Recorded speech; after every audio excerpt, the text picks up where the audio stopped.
Hello, hello, hello. How's everyone doing on what's today, Tuesday, Monday, Wednesday, Tuesday? Welcome to the Herb LaBallon lecture series here at Cooper, at Cooper Union. My name is Alexander. I'm one of the instructors in the program. It's an honor to kick off the spring edition of the lecture series of 2025. You're within the famous halls of Cooper Union. So Cooper Union LaBallon Center and Cooper are organizing these lectures. They've been part of the Cooper program since 2010. Yeah, something like that, Kara? Is that right? Lecture series, yeah. 2010, there you go. So it's been a while, 15 years, going strong. So the Cooper, of course, is the postgraduate program focusing on typeface design, but so much more than that. And this lecture series is built into the extended program focusing on typeface design. So we have 12 lectures every year. This is the beginning of the spring term. We have 3 lectures in the fall. So much like academic calendars, we start in September. We finish in the summer. So it's a great honor to continue to do these lectures. So first and foremost, wanted to thank TypeCulture, which is a fantastic academic resource and a type foundry, but their kind generosity allows us to record these and continue to add to a growing archive of lectures that we have. Wanted to give you a few upcoming lectures, so this is the first of 4. We'll have a quick succession of lectures coming up. So the next one is going to be on Monday, March 31st at 12:30. So this is going to be completely remote. Jordi Duro is going to talk about the design of the graphic design and typography of Spain during around the Spanish Civil War. So around the time of the Spanish Republic. Really beautiful work, less known. So definitely catch that lecture coming up on the 31st. And then we're going to have Tobias Farrar-Jones here. Physically, and this is the next one that's going to be physically in person and on YouTube as well. Jordi's talk is going to be Zoom with a second stream to YouTube. This will be, Tobias's talk is going to be here physically and on Zoom, on YouTube rather. It's discussing the development of the type family for NYCFC. So kind of a really nice inside peek into that project and the connections to New York and New York typography and lettering. So don't miss that, April 3rd, 6:30. And then the last lecture for the spring term will be Julian van Aanholt talking about the silent film era and the use of lettering to make all the inner titles. So the only way to have text in silent films is to have them in card titles. So Julian's going to give a nice peek at the process of how these were made and the people involved in making that. So really, really interesting. This is something that Julian spends a good deal of time thinking about, researching. So join us for that, 12:30 on the 7th, lunchtime for New York's folks. You can see a lot of the lectures we have in the archive. You can go to 2 places. You can go to the coopertype.org/lectures. You can see the list of lectures. You click on the past lectures, and you see the embedded Vimeo video in there. You can also go to Vimeo and find Cooper Type, and you can see the lectures there. That also includes the typographics lectures. And to register for the stuff that's coming up, same place, coopertype/lectures. We do have the next edition of typographics coming up. It's going to be at the end of June this year. So we have this amazing lineup of presenters speaking this year, and you can still get early bird tickets. So don't miss out on that. There'll be other lectures here in the hall around that. So we have 4 lectures in the summer coming up, all going to be in person right here. So there's going to be enough additional material and additional content around typographics and lots of workshops, so don't miss that. I am really honored to introduce to today's speaker, Ben Fehrman-Lee, who is someone I've known for a while through the archive. I was trying to figure out when we first connected, but it's been a long time ago, pre-COVID, which is ancient time, for sure. But Ben has been coming to the archive for quite a while and has been using the resources. And I was always very curious about how his research finds its way into the projects, you know, sort of outside of just conversational, just to kind of see how that happens. And so this is you know, in a way, the format of this presentation is my curiosity about the relationship of typeface design to projects. Ben is a associate design director 2x4. He is a graphic design typographer, art director, and occasionally typeface designer who's developing projects with individuals and institutions for culture and commerce. He has a BFA from Art Center. He has an MFA from Yale. Incredibly good, interesting pedigree that says a lot about sort of the journeys that Ben has taken. So it's a real pleasure and an honor to have Ben here with us. Without further ado, I'm just going to bring Ben up stage and let him take it away.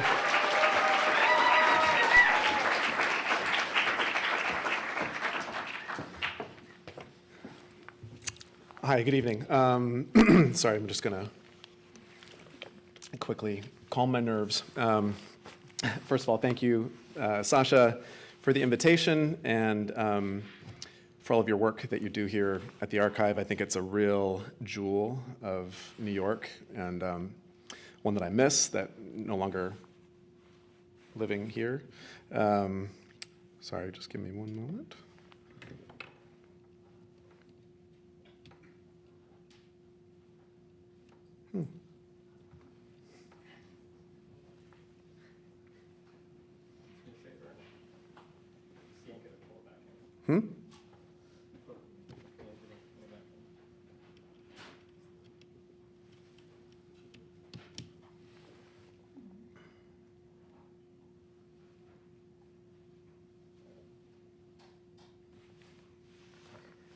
Okay, sorry, touchy technology.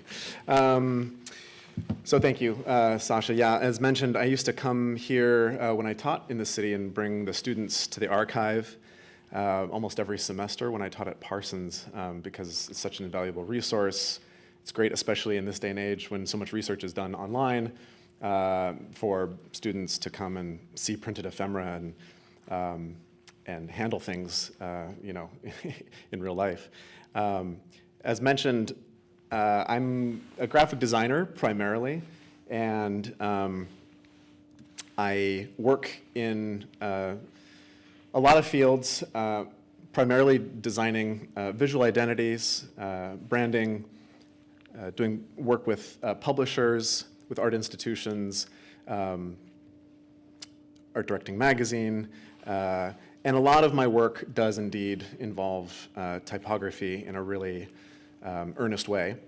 And that's part of what Sasha's prompt was tonight, which was to speak to the master's students here who are maybe discerning one of two paths, that if they're practicing type design in a really serious way, do they want to continue that or have a broader practice? And I really am, you know, consider myself a generalist. And so I was a little resistant when Sasha asked me to come speak, and I said, I'm not sure, first of all, looking at the pedigree of people who've spoken here before, and the kind of quality of academic work that happens, and also I'm reticent to even call myself a type designer, frankly, because I really do consider myself a graphic designer. And just to give you kind of some picture or insight into how I work and why, this is just a series of illustrations to show. This is my work in percentage of time. I do 100% of my work, my day-to-day work is in graphic design, and all of the traditional, conventional kind of sense that you can imagine. Then I somehow also fit another 20% in there because I'm obsessed in some ways with type design. Or if you like, we can look at it in terms of time, which is, you know, a typical day, you know, is a typical work day, and sometimes that creeps into nighttime hours as well. Type design is also almost exclusively like a nocturnal activity, and that's partly because that's a time when there's few interruptions. It's when the house is quiet, my kids are asleep, there are no emails or messages to attend to, and it's just a very direct relationship. And I should mention, that's another layer, which is parenting. I have 2 kids, ages 6 and 4. I love them dearly, but you'll notice there's no crossover where I am doing type design and also parenting. And for me, you're probably looking at this and saying that sounds like an absurd way. And I'm not saying that's a representative of every day of the week. It's just when things tend to happen during the course of a day. So why do this, indeed? I think sometimes, speaking of silent films, about a relationship between these 2 characters, which in silent film, are kind of the 2 giants, Buster Keaton on the left and Charlie Chaplin on the right. And I see in them kind of an analogy for this, which is, Buster Keaton is always reacting to his environment, which always seems to overtake him, and he's always responding very frenetically to that environment. And so, in a way, it's similar to graphic design. You are responding to all kinds of external circumstances that influence how you work and what you do, and how you get things done. Charlie Chaplin, on the other hand, when all of his environment is in total chaos, he seems to just sort of have like a majestic command of things. So even when things are toppling around or characters and objects are impacting him, he just sort of gracefully slides into place and has sort of seemingly like control, or is a sort of the puppet master of everything. And so type design, I also like this image for its scale, which is from modern times when he slips through a conveyor belt and is in the cogs here. And so there's something also about like the relationship of scale here, right? Graphic design from a very large, 30,000 foot view, handling kind of everything, and type design being really in the weeds to making form. Or if you like, we can talk about this too in terms of a sort of Venn diagram. The 2 disciplines occasionally overlap, but not always. But more importantly, that the knowledge of type design for me encompasses both really, really directly. Or if you want to think about it maybe as a prism, knowledge of type design through which there's a sort of exponent or refraction of the way I practice graphic design, the way I do type design. So as mentioned, Sasha's talking about, or prompted me with this question of maybe a divergent set of decisions. But my argument or my perspective on this is that actually they're convergent, that the 2 can influence each other and in a really fruitful, positive way. So I'm going to talk about my approach and my experience and work in type design through these sort of 3 modes. One being personal research, the other as a sort of tool or element of visual identity, and then finally developing fonts, like font software that might be used by other people. So I'll start with personal research, and I couch this as a ongoing kind of investigation where, for me, drawing is very much an act of reading and internalizing, of meditating on things that have come before. And in the process of drawing, you learn, and in the process of even tracing, you internalize, and that leaves a certain trace within you. And you see how other designers throughout hundreds of years have solved problems, worked within the means of technology, created interest and texture and nuance through these letter forms, which virtually remain unchanged in the Latin alphabet, for several hundreds of years. And so for me, there's a process of sort of learning and comprehending through all of this, which then, as I internalize it, might yield itself in surprising ways. And so my first, I think, real earnest attempt at drawing a typeface or digitizing something that hadn't been was when I was in graduate school, almost 10 years ago now. Magister, which is the work of Aldo Novarese, and developed this family as it existed from 1966, which led me to uncovering the entire rich world of the Nebbiolo type foundry, which led to the creation of a slab serif. And I saw in this, for example, a sort of Quentin Tarantino or sort of spaghetti Western quality. So this project has been called Cinema for that reason, looking at a slab serif in a more contemporary context. drawing an uncommon version of Antique Olive, which is this sort of extended version by Roger Excafon. Drawing a very strange set of letter forms, unconventional for me at least, in terms of being a display typeface by Adrian Fruger for the Brancher company, who's a corporate typeface.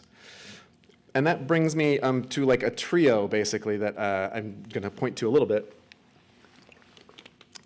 more specifically. And I'm starting here because the work of Jan Tschichold is celebrated by a lot of designers across the world. Lived through the interwar and Second World War periods. And this is a really interesting sort of typeface from a pedagogical tool, a sort of instructional manual that's called Hand Lettering for Typesetters in 1931. And using this very sort of rudimentary kind of pen and looking at these letter forms, creating something of a rounded terminal in the way that he was drawing. And this is like a posed image that was going to be used for the cover of that, and you can see the same type appearing there. Also, this is a look at one of my children's instructional tablets where they sort of learn how to write, just by muscle memory. And the interesting thing is not necessarily the tool or how the letter forms are crude or anything like that, but when you look at the actual forms, the actual construction of the letters, they're not dissimilar from Trajan's column, right? And there's an interesting tension, I think, between that sort of history and then this sort of, slightly more playful approach to the way a letter form is drawn.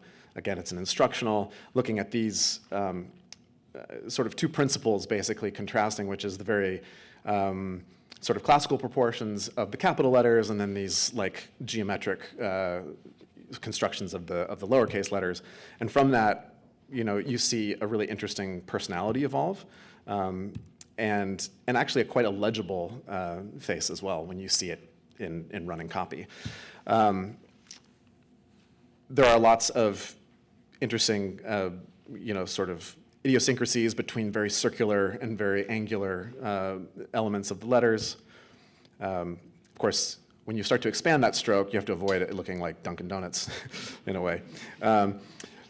Explored things like stylistic alternatives to affect the flavor, and the lowercase a, which maybe feels a little too schoolbook or a little too elementary. How can you sort of bring that up? Some friends at Actual Source, which is a design firm based here in the States, asked me to consider doing a monospace version of it for this big catalog, a big index of typeface, a current contemporary typeface design. So we tried our hand at that, which created a very different and distinct kind of feel, again, pushing much more towards its geometry, but still worked in a really interesting way for this categorical, indexical kind of approach to documenting a lot of contemporary, that large volume of type design. So this was used throughout for a lot of the supportive copy in that book.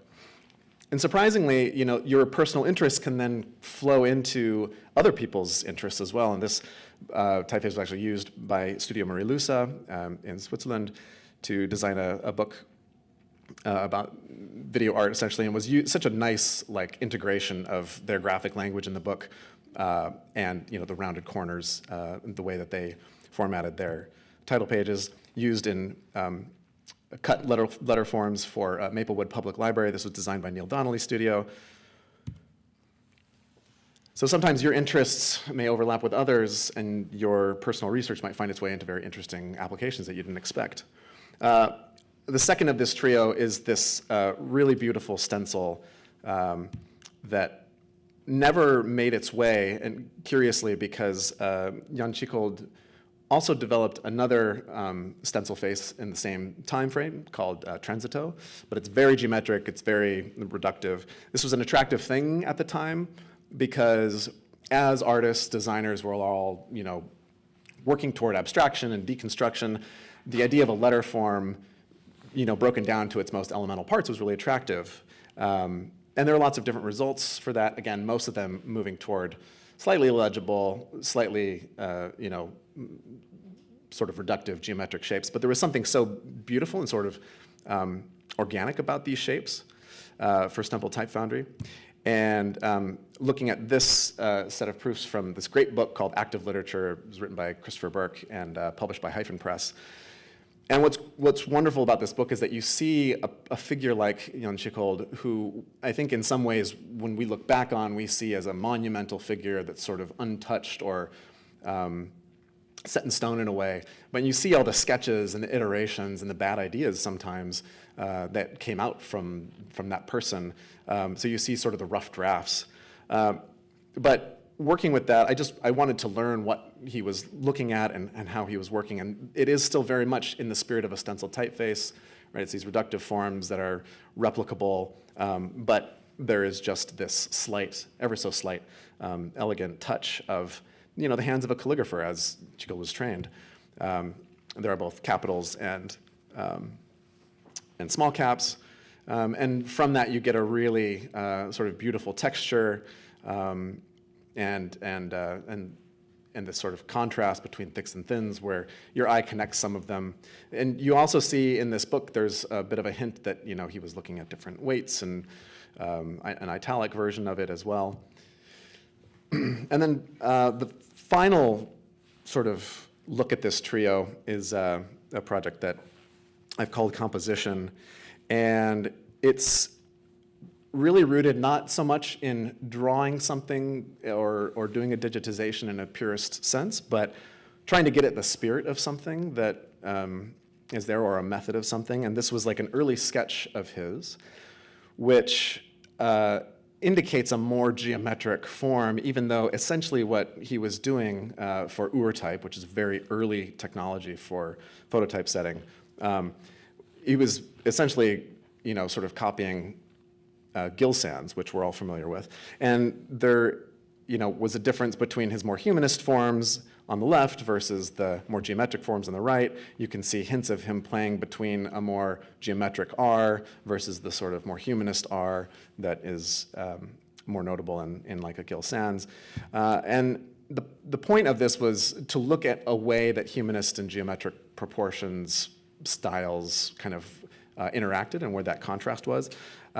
When Tschichold famously after the war moved to England and took the helm at Penguin Books and created the new format for their graphic standards and developed the Penguin composition rules, which were these really rigorous rules for typesetting. He used Gill Sans in a way for all of this material. And because we all know that Gill was a naughty boy in the end, I'm trying to do something to reclaim this a little bit. And the interesting tension, again, is between the geometric and the humanist, between what Tschichold was kind of playing with in sketches and then what ultimately came out of this. So it's by no means a digital drawing of that in a pure sense, but it's more of just an echo of his own method and what he was trying to get at. There are a lot of interesting ways to play with, again, alternative characters here, and how that affects the overall quality. The sometimes more calligraphic moments of a lowercase q, perhaps. And I created also a version of like a stylistic set between a geometric and a more humanist set of italics, or sort of cursive italic, if you will. Lining figures, which are the figures that align with capitals, and the old style figures, which align with the X site optically. And overall, again, you get a nice, strong texture. It's legible. There's just enough personality to hold your interest, but not too much that it overwhelms. Hopefully, Jan's proud. But I want to mention that something I read in Empire of Signs, which speaks to this, and although Barth was talking about walking through a city, I think of it in a similar way. While doing all of this sort of excavation and drawing the things that have come before, there's, like I mentioned, an internalization. And here every discovery is intense and fragile. It can be repeated or recovered only by memory of the trace it has left in you. And I love that. And I think there's just such a way of learning through the actual doing that I encourage really anybody who is a type designer asking me that like the first time, how do I get started and what do you recommend? This is always my sort of recommendation, is to start by drawing what you love, drawing what you see, learning from it, and then applying it perhaps to how you might approach the same set of problems. So in the second portion, I just want to talk about how type design can color visual identity. As a tool, typography, as we know, is doing several things. It's conveying information, it's the carrier of information, but it also is often a carrier of a feeling, a sentiment, or an attitude.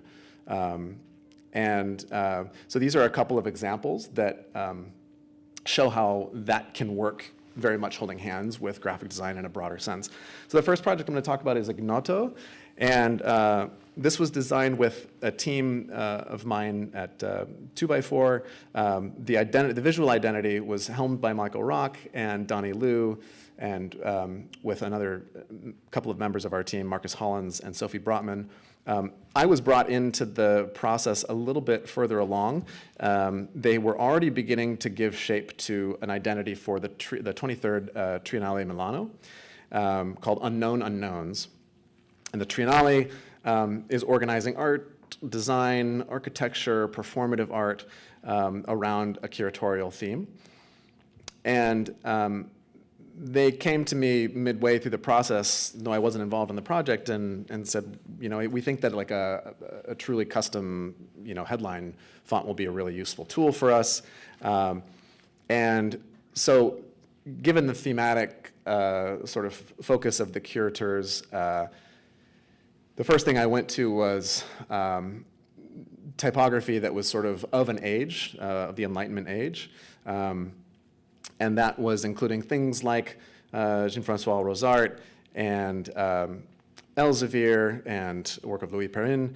And so a lot of this sort of elegant sharpness, through the characters found its way very much with the overall, visual language of this crescent. And there was just this subtle detail in, like this letter E, for example, on the left of Rosart, that sort of gave way to this really more exaggerated crescent shape that comes through in the letter forms. It echoes the curve of the G, for example. It's a much more exaggerated gesture that I would normally, want to apply in a texture of a serif, or of a text weight. But in a display weight, we really needed something that had some presence and had some energy and had something really unique about it. So I started just sketching, of course, like putting together the overall structure of the forms and pushing and pulling what needed to be done. We did a lot of very fine tuning in terms of how thins are the thins, how thick are the thicks. Found its way into composing the actual mark itself, using the crescent as a substitute, obviously, for the letter O. Then ended up kind of composing the entire alphabet that would be needed for all of the communications for the Triennale. We looked at creating some ligatures. Can't resist a QU ligature, of course. Looking at the crescent and the way that it would take its different forms so that the logo could be moving and more sort of generative. And then you can see these pieces coming together, marrying well. And this is just a really, I think, instructive example of typeface as identity, in a way, where as a carrier for message, it becomes a very distinct voice. And suddenly, it's all over, the elements of communication in public on large scales, screens, exhibition title walls, on booklets, becomes a really key element of a visual identity overall. And another one on a much smaller scale, a much more modest scale, is this typeface, which we've called Neo-Selectric. Last year, a friend and colleague, Andrew Walsh-Lister, was finishing up the archiving and curation of an exhibition of Lily Greenham. And it was the centennial celebration of her birth, and there was going to be a large retrospective at institution in Germany, and all of her work is around sound poetry, and composed a lot of her work on what we think is an IBM Selectric typewriter. So Andrew came to me and asked if I was interested in designing a typeface that would be kind of used to construct all of the visuals, printed matter, recreation of some of her works on paper and in a large exhibition space. He was having trouble, finding the right sort of digital version of this IBM Selectric typeface. We pretty clearly identified it as, most commonly, it was in her use was Elite 72, and so we started working together to figure out what is the best way to represent this. And again, you're sort of working very, very closely with these details that have an overall effect, these little sculptural details that you make in a single letter form.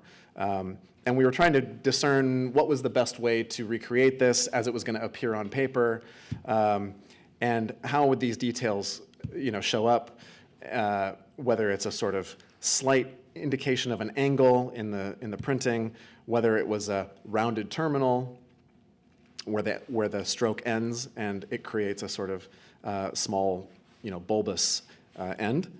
And ultimately, that was where we decided. And it had to work at two scales, as mentioned. It was going to be cut from vinyl and applied on a wall, and it was also going to be printed, in very smaller, detailed text in printed matter editions, the exhibition catalog, et cetera. So we digitized this in a pretty rigorous fashion and found a good blend where it was going to cut cleanly in vinyl at a larger scale, and it was going to print neatly as well. So you can see the results. Again, this is a finer grain sort of approach or project. Still very legible. Ends up being used for part of the exhibition graphics with a lot of great sound installation as well. Unprinted ephemera that Andrew designed. And then in one last case study as far as identity, as a graphic designer, I'm not just designing typefaces. Sometimes those qualities, that research, that way of working find its way into just some of the more traditional things, like designing a logo mark. And so this was a project that I met these two, David and Jeremy, I don't know, maybe a couple of years ago. They are the founders of Rarify, which is essentially a mid-century, a 20th century furniture restoration, education, sale. They have gained a really big following because of their great sort of, brief but very instructive instructional videos on Instagram, where they point out all of the details, manufacturing, technological innovations, materials of these great iconic pieces. But they're also, as sort of self-described nerds, they're very much interested in how these kinds of ideas, methodologies are applied to current, contemporary, and future kind of problems in terms of furniture and industrial design. And they have largely existed online as a distribution platform, and they were then beginning to make plans to open up a storefront for the first time. And so they came to me and wanted to kind of look at a way to refresh their brand and move toward a new kind of era for themselves. And they wanted to, still really ground themselves in some of the, earnest and, sort of academic way that they approach this stuff, but they also wanted to reach a broader audience. They wanted to be, a little more fresh, hint at some like fashion codes. And one thing is, looking at this material from a historical context, and then another is actually sort of beginning to apply it. I don't think I would have approached this in the same way had I not kind of had some of the underpinning and some of the background knowledge. These are just iterative sketches. We quickly identified that they went from being sort of a mixed case logo. We wanted to move them to being all caps and being a little stronger and a little bolder. And then it was all about creating these sort of crafted, almost machined details in the forms and how they, sat next to each other, the details of these shapes being sort of carved out of. And then finally, we settled on this. It was important that we maintain a sort of sense of sharpness. They were really, really into the details about exactly where the registered mark would be. And then this kind of stuff just filters into all the normal kinds of graphic design that you would do. You're doing signage, a blade sign for the storefront, sandwich boards.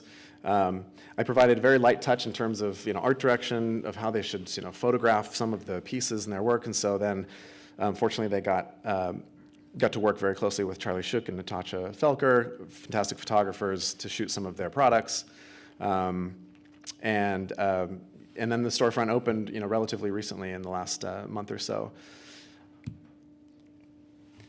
And then finally, I want to talk about type design in developing fonts, which are a tool effectively for other designers to use, convey, and affect emotion in design.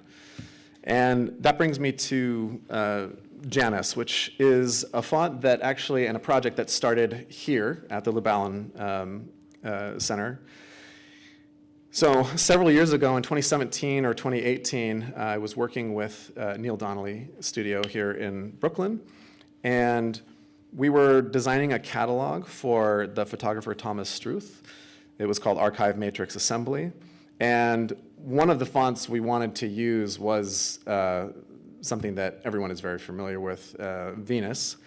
And I was really surprised when we were trying to find a good digitization of this, how many versions had something missing or something a little irregular or something was off about it. And it led me to start wondering, why hasn't there been some better work at this? And Venus comes from the turn of the century. This particular type specimen was from the 1950s, but it shows up in Bauer specimens in 1910 or so. And in it, I see so much DNA of other grotesques that we all know and love and use on such a frequent basis. But at the same time, there is something, if you look at it, that's a little old-fashioned in a way in its proportions. But looking at it as a family, it seems to me, at least, that it's the first sort of almost superfamily in metal type that's really sort of consistent throughout. At the time, this wasn't a totally common thing. This is very common now, of course, with digital tools. But seeing all the different regular, condensed, and extended styles of Venus made me think that there was some opportunity here. Now, it suffers a little bit from this illustration of Adrian Frudiger's on the left, where it talks about the proportional problems as related to a human face, right? And so it's got a little bit of that high waist or that sort of long nose of the Mona Lisa. You can see the high waist on the capitals, on the proportion of the A. And then actually, when you look at all of the styles, the weights and widths, there are some irregularities, even though it feels kind of consistent as a group of letter forms. Where the I or the bowl of the A connects is really curvaceous in the regular. It's really slightly more squat in the extended. The G has a cut in the extended, but not in the standard. The italic angles are completely off depending on the weight. It's a difference of I think 5 degrees or so difference between. So I started to work and just synthesize that, and then I started to expand and see how far I could push those things. Also, I spent an inordinate amount of time drawing the letter A in any given font. It's, for whatever reason, perhaps because it's slightly more complicated, it just feels like a place where you can inject a lot of attitude or a lot of specificity. So here's the set from thin to black in terms of weight and Roman and italic. And maintaining some of those cuts in the characters, which do have a bit of a historical quality, but then also creating synthesis in other parts of the characters, you get an overall kind of new texture and feeling. And this is what I meant by the sort of, genetic material that I see in all of, or a lot of neo-grotesques. So on the left, you see all the neo-grotesques of Accidens, Venus, Monotype Grotesque, Helvetica, Folio, Mercator, Arial. And then you see Janus, my drawing on the right, and you can see certain qualities coming through and crossing that threshold. And that's where indeed this gets this namesake of Janus, the god of ends and beginnings, depicted often on a Roman coin, looking backwards, looking forwards. And so there is something about Janus which it starts with Venus, but really begins to bridge from those early grotesques into the more contemporary neo-grotesques. It started as a really strict drawing and digitization, but as I started to realize these differences between weights and widths and styles, I wanted to find ways to sort of synthesize but still maintain the spirit. And so you see on the top, of course, the original Venus grotesque, and you see my version below, which has quite a few of the similar qualities, but does, again, offer that synthesis. And then throughout, weights from light to regular and bold, it still maintains quite a legible presence. It's a bit more compact or it's a bit more condensed in its proportions overall, which is useful, I think, for reading, especially when you're dealing with the grotesque. And again, from the lightweight to heavier weights. And this is a project that I'm intending for publication. So it's something that I have been working on for 8 years now, and still sort of in the process of final production before being able to actually publish something like this. There is then also the question of moving it to its superfamily, which I think is its really full potential, moving from standard widths to wider settings. And I wanted to share actually just an early iteration of the wider, the extended set, which was used by Actual Source, again, when they were designing one of the song readers, one of the accompanying publications with A24. And you can see, if you look closely, a bit of that high waist is still there present. But it was really great to see it come alive in a sort of fresher contemporary context. So it was good testing ground, basically. And I think that's really the benefit, too, of being both a graphic designer and working with this somehow specialized interest. You can use it as a sort of testing ground and see how it looks. Because, in a way, when you're drawing something digitally, yes, there is a very one-to-one relationship. What you do on, how you move your hand and how you form a vector has a very direct relationship with what you see and what you output. But until you see it printed, on paper, you don't fully understand how it's behaving or its attitude. And that's something that I also, always encourage in terms of the process. And so that's Janus. For the students, I want to just offer a few parting thoughts. And one is sapere aude, have the courage to trust your own understanding. If you are, making your way and trying to discern between, whether you want to do one or the other, or perhaps both, trust that process. I really encourage you to trust that process and to trust yourself and to follow your instincts. And if you are passionate about drawing letter forms or doing graphic design or making textiles, do it.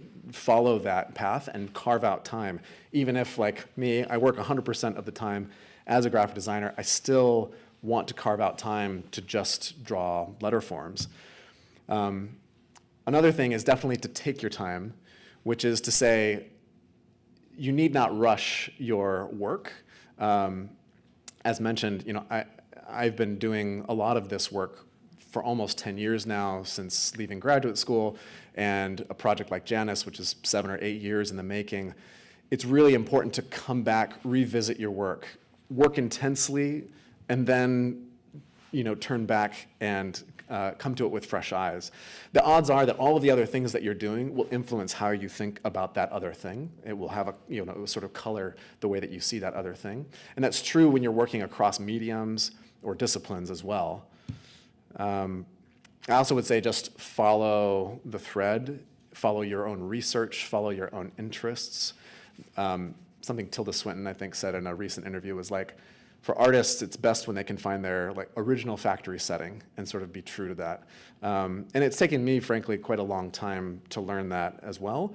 And I think I'm maybe just now starting to sort of be comfortable in my own skin, my own attitude when it comes to design, my own aesthetics.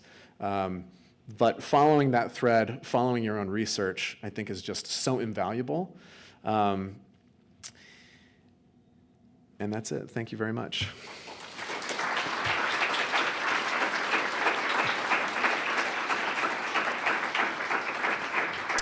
And I think we have time for questions, right? Yes, okay, cool. Since we have some folks watching this on YouTube, if you could just raise your hand, I'll run over and give you a microphone so we can relay the question here. Thank you so much. That was fascinating and awesome, and I'm kind of in awe. I wonder if you could, what would a dream project be for you? What is a dream project? That's a great question. I mean, in some ways, and this is going to sound perhaps cliche, but every beginning of a project is really wonderful and is a dream in of itself because the sort of possibilities are all at your fingertips. I think the thing that drew me to design, and I should have said this at the beginning, I got distracted by the blue screen, sorry. I came to design through a rather roundabout way. I grew up drawing and painting most of my life, but I was pretty serious about school, and I didn't know about graphic design or applied art as a possible path. So I went to a really traditional liberal arts school.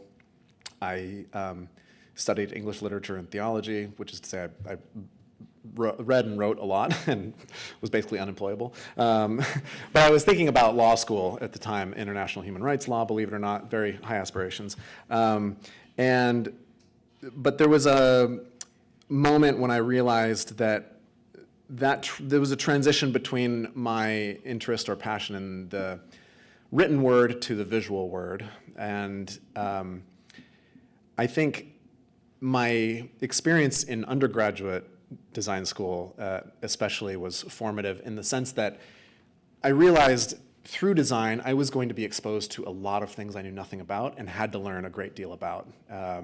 And in some ways, as my own work and life have gone on, that continues to be true, and my curiosity is continually piqued. And I think that's what I mean by, I wouldn't say there's necessarily a dream project per se, but that the ability to immerse yourself in something completely, into which you are completely unfamiliar is in of itself such a privilege to get to do.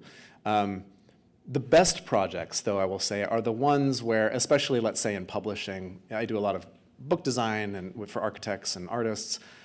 The dream project, of course, is when the editor and the author and you are all sort of sharing a similar vision, and there's a trust established there. That's where a dream project is always realized.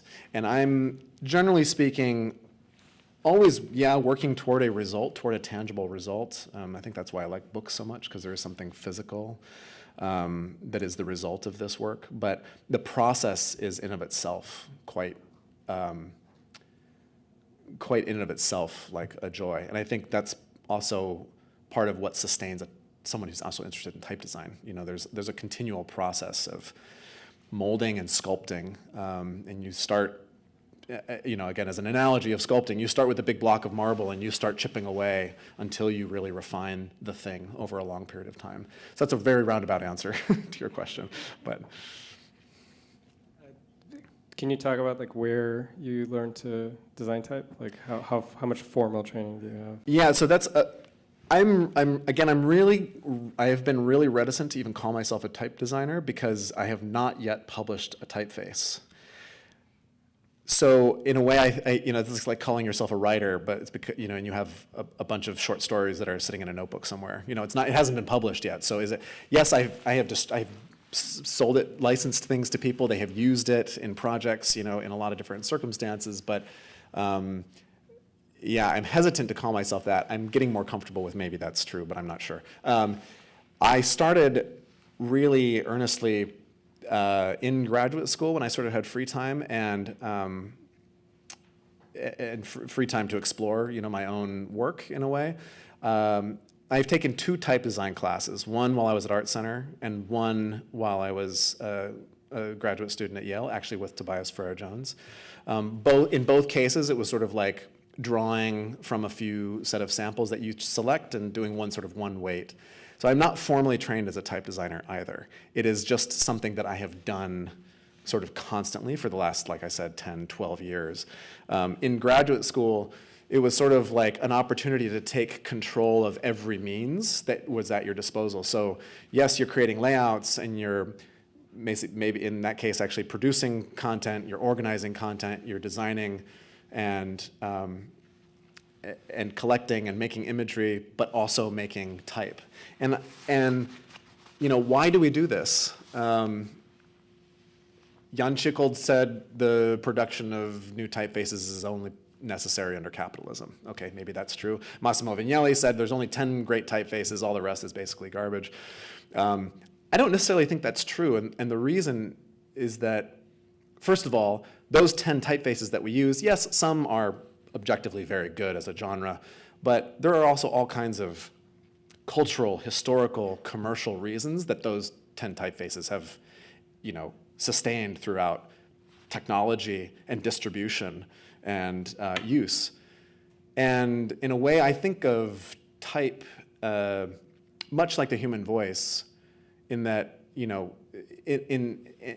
as much as there are an inexhaustible number of tones or tones of voice or the ways that people speak, there are probably as many ways as a typeface can be drawn.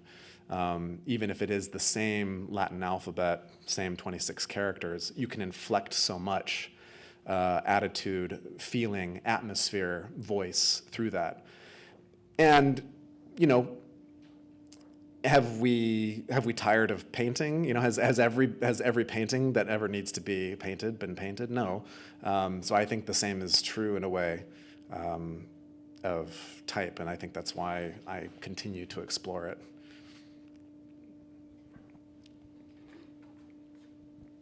Hi. I think it's awesome what you said about making the shift from the written word to the visual word. I was wondering how aware of that shift you were when you were making it. I think that's a great question, because you're sort of like, well, is that sort of hindsight, or is that something in the moment? I think I became aware of it when I was in graduate school, and I think that's because it was at a moment where I was feeling a little regretful in a way that I hadn't been truer to myself, in the beginning. I hadn't sort of followed my own artistic leanings earlier, and I was sort of, I was feeling a little bit like a late bloomer in a way, and I was reflecting on what is the connection between all of this, and I think that was probably the place where I kind of recognized when I was, meditating on that sort of path. And I do think that my own love of literature and books in general definitely affects how I design type. I'm often, a sort of monastic person. I'm an only child, which probably developed, sort of sense of tunnel vision, focus, and there's a sort of quiet solitude that I enjoy a lot of the time. I love people too, and I love being around people, but I also need that sort of downtime and that kind of quiet time. And I think I don't tend to design really loud sort of things. I want a little bit of quiet in design, and I think we have a very visually overwrought culture, of course, even more so now with things like Instagram in our pocket, which are vying for our attention. And the louder design gets, I think the more I'm interested in arresting people's attention for those more quiet moments. And a good friend of mine said, when everybody in the room is loud, is yelling, sometimes a whisper speaks the most volumes. So I kind of understood that connection to the printed page and literature as I was designing type, because I'm always more interested in text typography than display typography. And how to find that really nice balance of rhythm and interest, while also not totally distracting or deterring from what's there, what's being written. Hello, Ben. Hi, Oswald. People want to know, when and where can we buy your fonts? Well, right now you can email me. I'm in early stages of trying to put together what I'm going to call a small library of fonts so that are going to be available. And I'm really interested in publishing scholarship around the particular influences and background of the fonts themselves. And so my hope is that there will be a published library within the next year, basically. But thank you.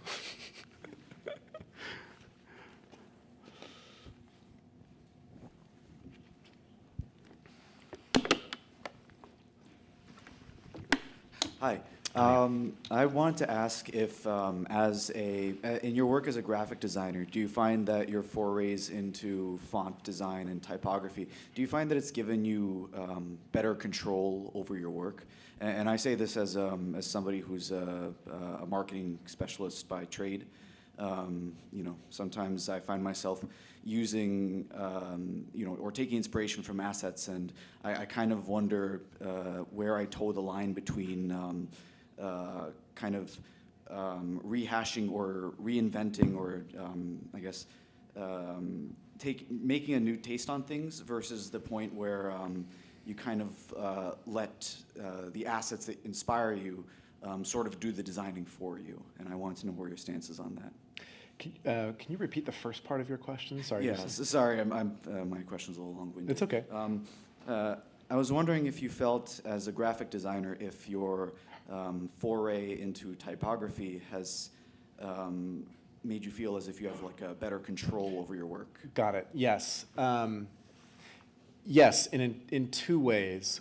One, again, as you learn all of this, and again, the process of drawing from historical references is a bit of a process of archaeology in a way, and you're sort of you're learning and you're creating an archive and a sort of large lexicon in your own mind of what makes sense to you, and it makes you I think it makes me much more selective and articulate about what I want from a font selection, and typography is a part of graphic design holistically. It's somehow the composition of text and image. And there are a lot of typographers who are not necessarily type designers. Typography is the arrangement of and the composition of type.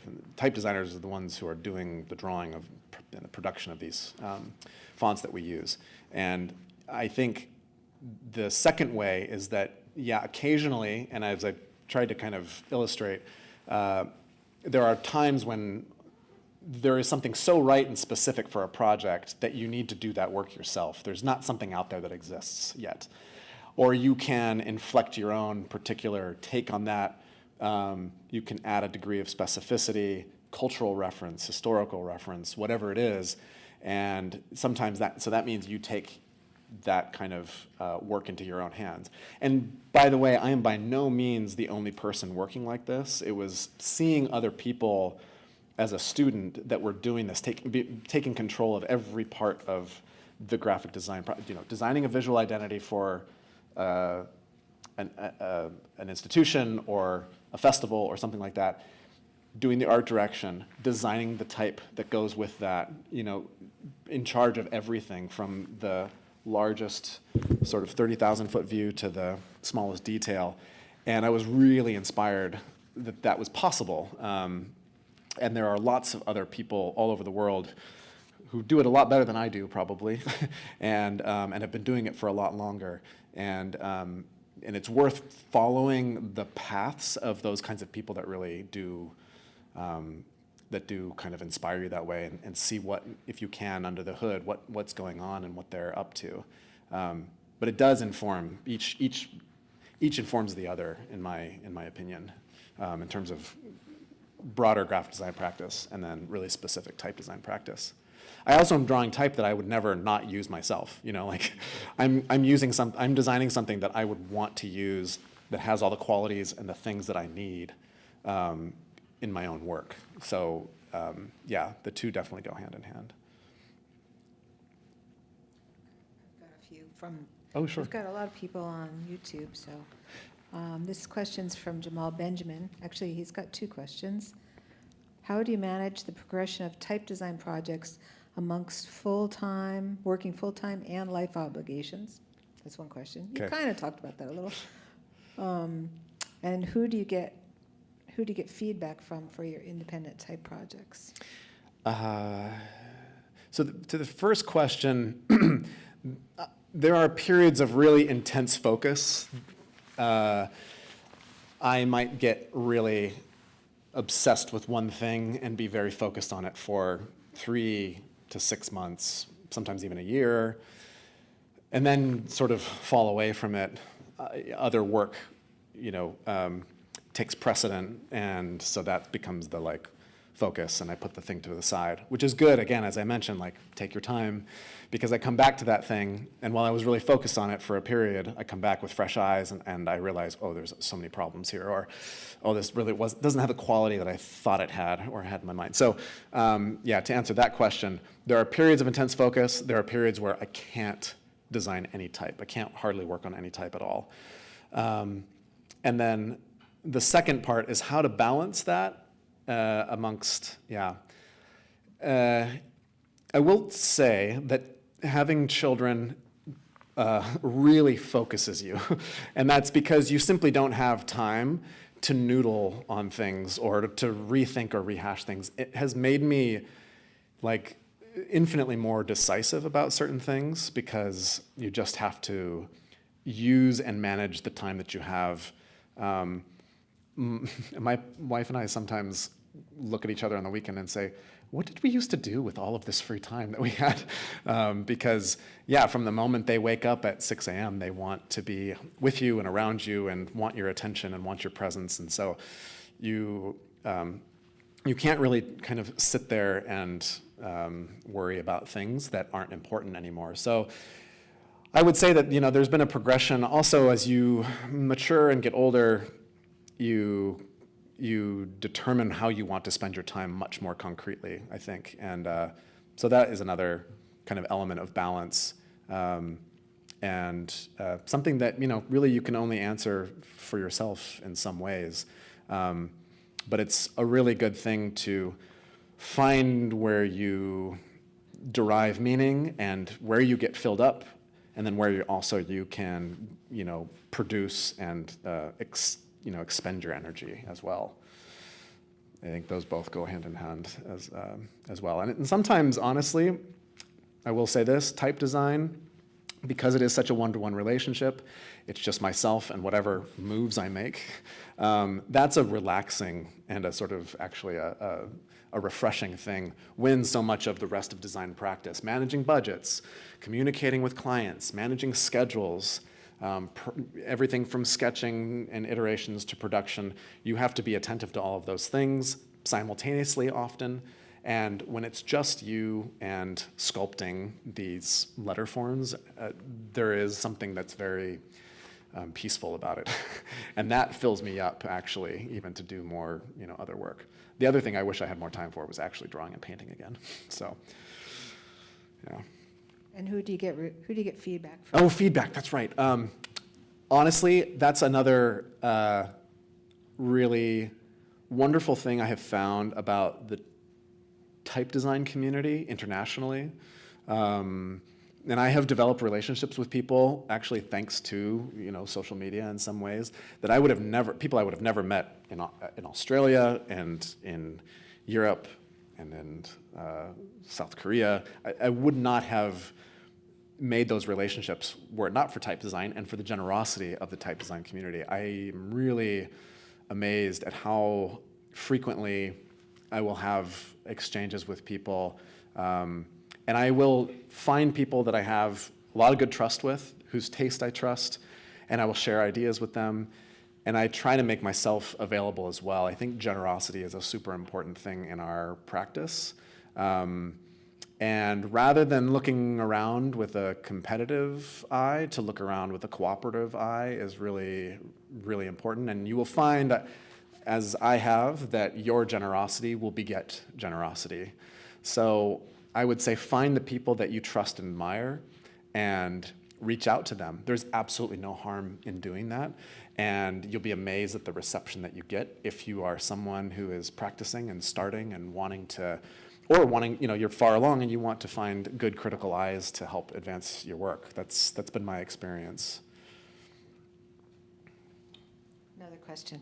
Oh, sure. This is from Jacqueline Gordon. Can you describe in greater detail how you use hand-drawn designs and design software tools in your type design? In almost every case for graphic design as a whole, I'm drawing things in a notebook first. I think the connection to the human hand is so important. And again, had I not grown up drawing as much as I did, I don't think I would be a type designer at all. When I'm sketching thumbnails for a book or designing a monogram, for a branding project, it's always starting as a sketch. And then, quickly kind of move into, as far as type design itself is concerned, I tend to move quickly into, I think the software at this point is so, sort of fluid that you can draw ideas very quickly and get a sense of things very quickly. I'm sure that wasn't always the case. I first learned on FontLab 5.1 or something, which is now essentially, a more defunct piece of software. But the software currently is so fluid and sort of easy. So I do have a connection between the two, but for type design especially, I move into digital work pretty quickly. And then I print things a lot. So all the things that you're drawing, like I mentioned, printing them out, even if it's on my LaserJet at home, it's super important to see how it behaves when it's ink on paper. It's such a different thing. And every type designer will probably tell you that. And then to see it printed offset. All right, one more question from YouTube here. As a graphic designer, how do you back your type design? This is from Josiah Reese. There's two questions in this. How do you back your type design? I don't know what that means. How do you know when a typeface is finished or good? Oh. Well, there's a couple of type designers in the room. Are typefaces ever finished? Maybe not. I think it's sort of like design is finished when you hit send in a way. It's sort of like you can be working things, over and over and over again, and I often feel like I redesign books in my head, after they've been done, there's sort of always a little bit of a retrospective redesigning that's happening. And that's probably just because we're all neurotic perfectionists. But yeah, type design, as I mentioned with Janice and with one or two other projects that have been in the works for 6, 7, 8 years, I am now finally getting to the point where I'm thinking this is finished and ready for, actually being able to share, publish more widely. And indeed, that's why I recommend to take your time to use it in a lot of scenarios. Test drive it if you can in a lot of scenarios. And there are probably more qualified people to tell you, when your type is done and when it's when it's not. And that's maybe going back to the same question of, finding people that you can trust and relay to. This is a question pertaining more to your graphic design work in art direction in a society that's heavily influenced by an algorithm. How do you describe your relationship to that with your work? Do you let it influence your research? Do you actively try to resist that influence? I think the short answer is yes, because when I think about an algorithm, I think about either a blurring or a flattening. And by that I mean what you are perhaps looking at will then generate 20 other things that are like that thing that you're looking at. And often it helps to look beyond conventional sources in a way. And I am, personally a big fan of metaphor and finding things that are tangentially related but not directly. I think having a really good understanding of art history, at least, you don't have to be by any means an expert, but having a good sensibility of art history and a critical perspective of the development of an image or the history of a painting, these things have a really wide breadth of influence over how you can work. And if you can point to things that are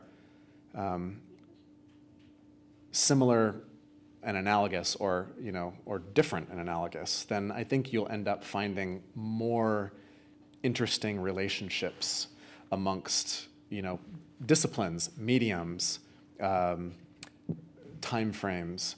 The benefit of what we have at our fingertips is that research is so easy in a way. Imagine trying to find or source a photographer 40 years, 50 years ago, where you could not simply find that person's portfolio. The world was smaller and more localized before.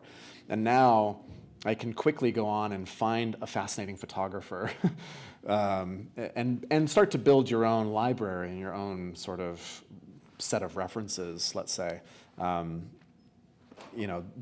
may be far beyond your own local set of references or catalog. I don't know if that completely answers your question. My short answer was that I try to resist it. Yeah. Sorry, hi again. Hi. So I'm a student, so I'm just going to be speculating on the practices of type and graphic designers. But it seems like considering type design is such a solitary, focused process, especially considering, I assume that one would have a very deep interest in a very particular tradition or form that you're either referencing or just directly reviving. And when graphic designers use these typefaces, that historical context isn't necessarily inherent in the use case. And I was wondering, as someone who does both, as someone who has a clear interest in typographic history and is thinking about that and is interested in that from a scholarly perspective, I was wondering if the applications that you're applying them to, whether there's a relationship between that. Like, how often does historical reference matter in making a decision, or? Yeah, I mean, I guess like when, again, like from what I can glean, as like if a type designer is like designing a typeface, like the application is not necessarily like a part of their practice. So it's a lot more specific, and there's a lot more freedom to sort of really allow themselves to like get nerdy with it, I guess. But in terms of the actual application, does that make sense? I don't know if that's. Like, is it discernible? Is it legible to? Yeah, I guess so. The answer is probably, for most people, no. Most people who are seeing a piece of graphic communication or reading a text are not necessarily attuned to that. And I always talk about graphic design as, caring deeply and passionately and obsessively about details that no one will notice. That's just the reality. But it doesn't mean that you can't use that as a rationale for your own decision making. But more importantly, does it necessarily matter whether this is a French Roman that sort of comes from a particular, has a particular cultural influence and was designed at a specific time? Does that matter if the feeling or the atmosphere it evokes or the quality it evokes is what you're looking for? I guess that's the question. There are other times where, let's say in the Lily Greenham exhibition, as an example, we were trying to recreate that quality of her work because her work is language, and there was a perfect through line to make that association. And Andrew Walsh-Lister, for example, did a really excellent job of also sourcing paper that had the same tonality as the stuff that Lily was printing on.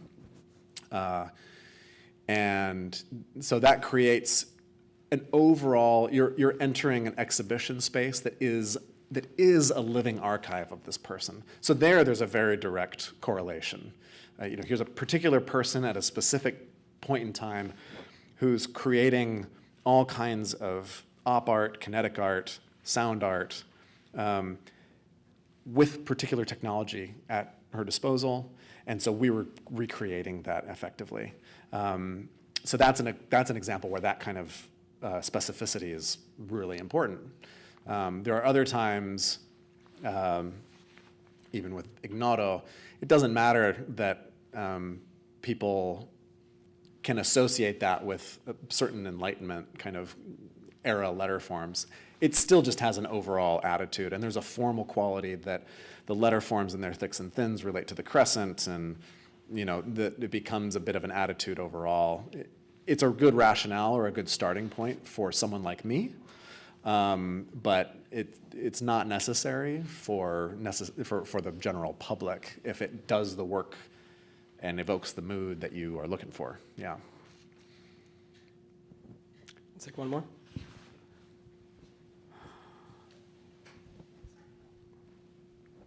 How's it going? Hi. In fear that this is maybe too personal, I just recently got rejected from a job that I applied to. How do you deal with rejection, and what has been helpful for you in terms of finding connections or maybe accepting rejection moving forward in your career? Well, rejection is most likely a certainty, not, or in a way, an inevitability, just a sort of part of life. And I think it need not be personal, and I think that's always a difficulty when you're talking about work that you produce, because there is an element of you in it, and so it's hard to differentiate between perhaps that maybe rejection of work versus rejection of yourself.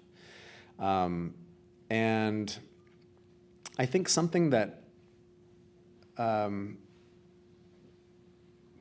TA who was really influential for me as a undergrad, said to me when I was prepping for our grad show, and there are a lot of recruiters that are coming at that time, and everyone's kind of anxious. And we put all this time and energy and self-worth and money into creating these large, displays, and we're going to stand there and talk to potential people. And he said to me, "You don't stand behind your work. You stand in front of your work or before your work." And that was a sort of interesting paradigm shift. There are any number of reasons for someone to reject a potential applicant. It could be financial, or it could be a cultural fit. I mean, I can't speak to hiring practices necessarily universally, so I'm not going to. But I think as I have struggled, and I think candidly, we as graphic designers often struggle with a certain sense of self-criticism, self-doubt,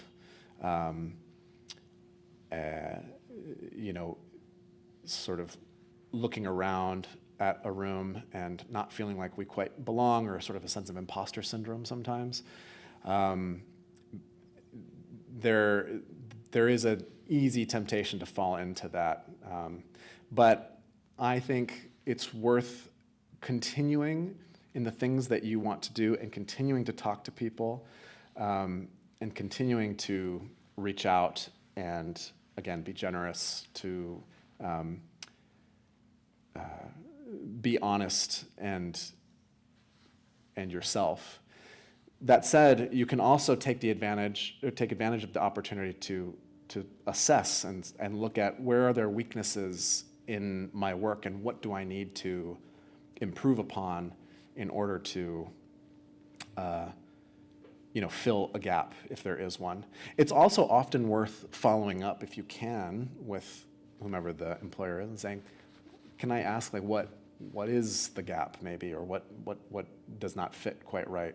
It never hurts to ask, and you can kind of then at least have some critical, objective thing that you can sort of improve on. I think self-initiated projects are always interesting to see. I mean, they're often used for graduate school entry, but I think it's interesting when you see a body of work that has both personal and sort of applied contexts, and you can see work in its purest form. You can see a curiosity or an investigative spirit or something like that. So those are also worth continuing to pursue. I'll be honest, actually, like for example, when I first began applying places after graduate school, for example, I would just include a PDF of like, here's the PDF of my graphic design work. And by the way, here's a PDF of a bunch of type I've designed. Just letting you know, this is also an interest. It wasn't something they were asking for or looking for necessarily. It was just like, here's a whole picture of me. Just letting you know, basically. So it's worth showing that kind of,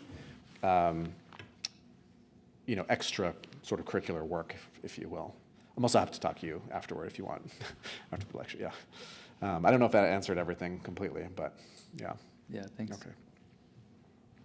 Okay. Thank you so much, everybody. Yeah.